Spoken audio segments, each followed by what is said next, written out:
Hi, my name is Matt. I'm a nurse practitioner and clinical educator here at Econos. I'm going to show you how to use the Kosmos Auto EF feature without Trio activated on the Kosmos Torso 1 probe. Start by capturing the apical 4-chamber view. Once you are satisfied with the image, save the clip by tapping the A4C button in the lower left side of the screen.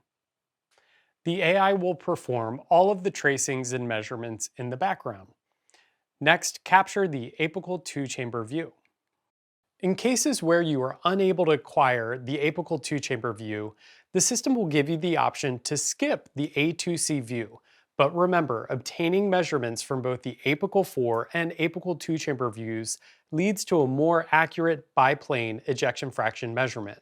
After both views are acquired, the system will present the EF results. At Econos, we believe that the ultrasound user should have full control, even when using an AI feature.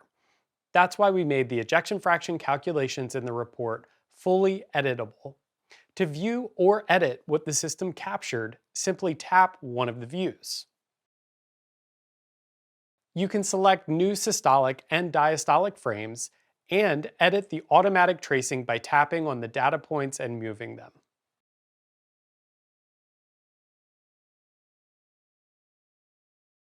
Save your changes to see the updated results. Find additional information in the Kosmos user guide at econos.com or reach out to your local Kosmos representative. We are here to help.